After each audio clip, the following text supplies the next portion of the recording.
ओम नमस्ते जय श्री राम जय श्री कृष्ण मित्रगण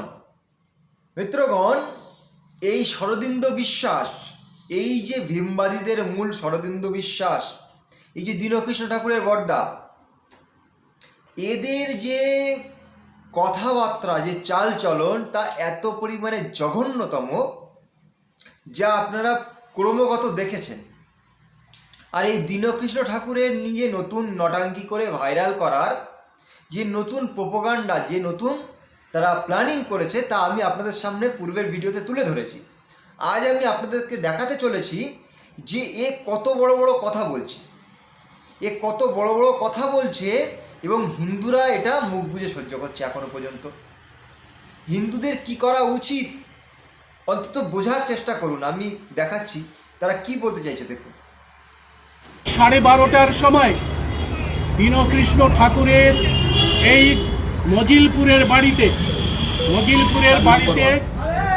কম করে 30-40 জন মিসক্রিয়েন্ট, আনরুলি, ভায়োলেন্ট একটা মব, তারা বিশেষ স্লোগান দিচ্ছিল, জয় শ্রীরাম বলে তারা স্লোগান দিচ্ছিল।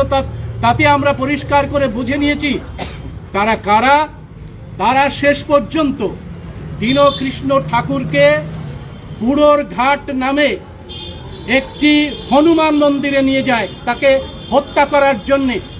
হনুমান মন্দিরের ভেতরে ঢুকিয়ে বাইরে থেকে যে সমস্ত দুষ্কৃতী, ক্রিমিনাল, সমাজ বিরোধী, আইন অমান্যকারী, সংবিধান বিরোধী, দেশদ্রোহী। মিত্রগণ, আপনারা শুনলেন এবং দেখলেন এর কত বড় সাহস। এবং আমি প্রত্যেক হিন্দুদের কাছে হাত জোড় করে অনুরোধ করব যে আপনারা এখনো সময় আছে। প্রত্যেকটা হিন্দু সংগঠন, আমরাও আপনাদের সঙ্গে রয়েছে। আর্য সমাজ এক জায়গায় হয়ে এই যে ভয়েস অফ বহুজন চ্যানেলের এই যে শরদিন্দু বিশ্বাস, তাপস বিশ্বাস এবং দীনকৃষ্ণ ঠাকুর, এদের বিরুদ্ধে এফআইআর করার দরকার, এদের বিরুদ্ধে মামলা করার দরকার। এই কত বড় বড় কথা বলল। হিন্দুদের যদি লজ্জা শরম থাকে, যদি গায়ের রক্ত বলে কিছু থেকে থাকে, অন্তত এখনও গায়ে লাগা উচিত। যেখানে পরিষ্কার প্রমাণ হয়েছে যে দীনকৃষ্ণ ঠাকুরকে নিয়ে যে মারপিট হলো কিংবা যে দীনকৃষ্ণের ধোলাই যে চললো, এখানে তারা নিজেরা নটাঙ্কি করেছে। আমি পূর্বের ভিডিওতে আপনাদেরকে প্রমাণও দিয়েছি। তো এখানে হিন্দুদের উপরে কিভাবে দেখুন আক্রমণ করছে, কি নোংরা ভাষায় কথা বলছে। দেখুন যে যারা জয় শ্রীরাম বলে, দেখুন কত বড় কথা বললো। দেখুন যারা জয় শ্রীরাম বলে, সেই জয় শ্রীরাম বলা মানুষরা নাকি দেশদ্রোহী, নাকি কুলাঙ্গার, নাকি সন্ত্রাসী। এর এত বড় কথা বলার সাহস কোথা থেকে পায়? কে দিয়েছে এত বড় কথা বলার সাহস? হিন্দুরা একজোট হন। আমি বারবার আপনাদের কাছে অনুরোধ করছি, হিন্দুরা একজোট হন। আপনাদের সঙ্গে আমরা রয়েছি। প্রত্যেক হিন্দু সংগঠন একজোট হয়ে বিশ্ব হিন্দু পরিষদ, আরএসএস এবং যত সংগঠন রয়েছেন, বজরং দল, সব একজোট হন। আমরা আর্য সমাজ আপনাদের সঙ্গে রয়েছি। এদের বিরুদ্ধে কিন্তু এখন সময়। এদেরকে যদি আমরা এখন না থামাই, এরা কিন্তু আরও বড় বড় কথা বলবে।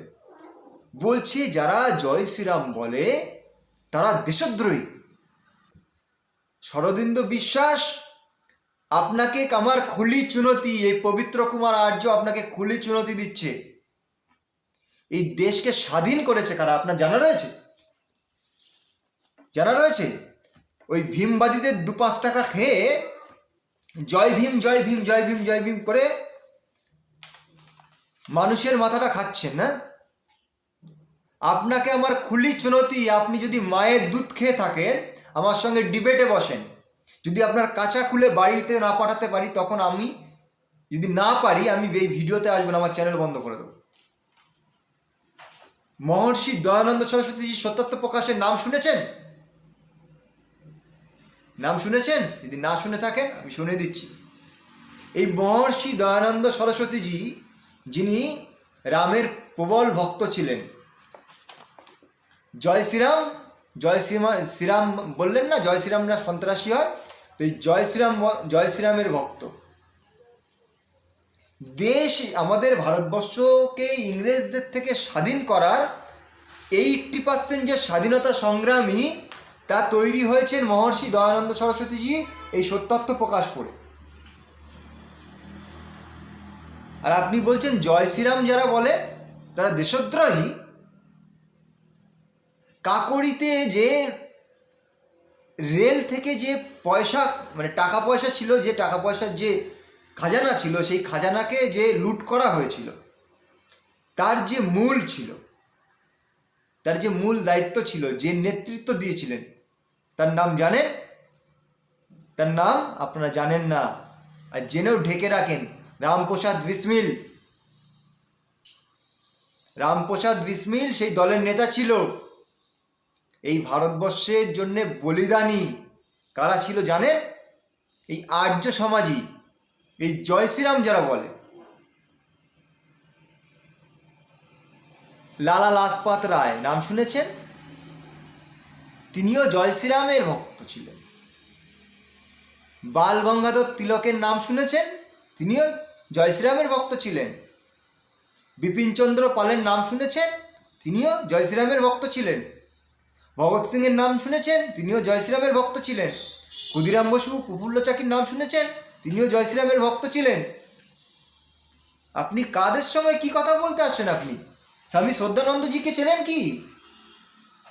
ভারতবর্ষের স্বাধীনতা সংগ্রামে সবথেকে বেশি ভূমিকা নিভিয়েছেন যিনি, স্বামী শ্রদ্ধানন্দজি, নাম শুনেছেন কি? এই জয় শ্রীরামের ভক্ত ছিলেন। বীর সাভারকারের নাম শুনেছেন?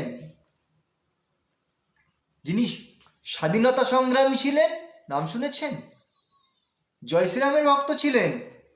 সর্দার বল্লভভাই প্যাটেলের নাম শুনেছেন? জয় শ্রীরামের ভক্ত ছিলেন। আপনি এখানে ভিডিওতে এসে আপনার এত সাহস কী করে হয় যে যারা জয় শ্রীরাম বলে তারা দেশদ্রোহী, কুলাঙ্গার, সন্ত্রাসবাদী, এ কথা বলার সাহস হয় কী করে আপনার? আমি আপনাকে এই ভিডিওর মাধ্যমে খুলি চুনৌতি দিচ্ছি, আমার সঙ্গে আপনি ডিবেটে বসুন, সরাসরি শাস্ত্রার্থ করুন। তারপরে বোঝা যাবে যে কোথায় কারা স্বাধীনতা সংগ্রামী ছিল, কারা দেশভক্ত, দেশপ্রেমিক। কোথায় ছিলেন ভাই? কোথায় ছিলেন আপনারা? এই ভীমবাদী পার্টি আপনারা দেশের কোন কাজে লাগেন? আপনারা সংবিধানের মানে সংবিধান করে আপনারা মাথা খারাপ করে দিচ্ছেন যে জয় সংবিধান, জয় ভীম। কেন সংবিধান কি আপনার বাপের সম্পত্তি? সংবিধান আমাদের দেশের সম্পত্তি। এমন একটা করছেন যেন সংবিধান আপনার মানে বাপের। আমি আপনাদেরকে একটা জিনিস দেখাই। এই দেখুন, এই যে বাবা সাহেব আম্বেদকর, এই বাবা সাহেব আম্বেদকরকে তারা সামনে রেখে তারা যে মিথ্যা উল্টো পাল্টা ছড়িয়ে যাচ্ছে, তো আমাদের তো খুলি চুনতি রয়েছে যে আম্বেদকর, বাবা সাহেব আম্বেদকরের পুস্তক থেকে আমরা দেখিয়ে দেবো যে তারা যেটা করছে হিন্দুদের বিরুদ্ধে টোটাল মিথ্যা। বাবা সাহেব আম্বেদকর কখনো এটা করেনি। তো শরদিন্দু বাবু, আপনাকে আমার প্রশ্ন, আপনার এই বাবা সাহেব আম্বেদকর কার টাকাতে, কার খরচাতে বিদেশে গিয়ে এত শিক্ষাগত যোগ্যতা করে এসেছেন? কার পয়সা দিয়ে? আপনার জানা আছে? যদি জানা না থাকে আমি বলে দিচ্ছি আপনাকে, শোনেন। আর্য সমাজই, এই মহর্ষি দয়ানন্দ সরস্বতীজি যে আর্য সমাজ, সেই আর্য সমাজের খরচায় বিদেশ থেকে পড়াশুনো করে এসেছেন এবং এসে সংবিধান লিখেছেন। আজকে জয় ভীম করে, জয় সংবিধান করে মাথা খারাপ করছেন, মনে করছেন আপনারাই সব। কে আপনাদের কে চেনে? আপনাদের কি ভালো কাজটা রয়েছে এই দেশের জন্যে? কিচ্ছু নেই। তো সন্ত্রাসী কিংবা দেশদ্রোহী কারা? দেশদ্রোহী কারা? আমরা কিছু বলি না, তাই আমরা যদি বলা শুরু করি তো আপনাদের অস্তিত্ব হারিয়ে যাবে। আপনারা আদিবাসীর গল্প তুলেছেন, আপনারা কি বলতে চাইছেন? যে আদিবাসী হচ্ছে এই যাদেরকে আপনারা নাম দিয়েছেন আদিবাসী, SC ST, ওরা আদিবাসী আর বাকিরা সব বিদেশি। তো এই সমস্ত কিছুর ওপরে আপনাকে চ্যালেঞ্জ দিলাম, যদি আপনার দম থেকে থাকে, আপনি যদি মায়ের দুধ খেয়ে থাকেন, তো আমার সঙ্গে ডিবেটে বসেন। আমার সঙ্গে ডিবেটে বসেন। আপনার যতগুলো বাপ রয়েছে না, ওই দীনকৃষ্ণ ঠাকুর হোক, আর যত বলছিলেন না আপনার কলেজের কোন প্রফেসররা রয়েছে, তাদেরকে নিয়ে আসুন। আমি একা পবিত্র কুমার আর্য আপনাদের সঙ্গে শাস্ত্রার্থ করতে প্রস্তুত। দেখি কোথায় কার কাছে সত্য রয়েছে। তো মিত্রগণ, যারা ভিডিও দেখছেন, যদি হিন্দু হয়ে আপনাদের রক্ত হিন্দু হয়ে থাকে, তো এখনই আপনারা বিভিন্ন সংগঠনকে একত্রিত করে এর নামে এফআইআর করুন, মামলা করুন। কেননা এ অনেক বড় কথা বলে দিয়েছে যে যারা জয় শ্রীরাম বলে তারা সন্ত্রাসী, তারা দেশদ্রোহী। এর থেকে বড় কথা কিন্তু আর কিচ্ছু হতে পারে না। তো চলুন, আমি আজ এখানেই বিরাম দিলাম আপনাদের।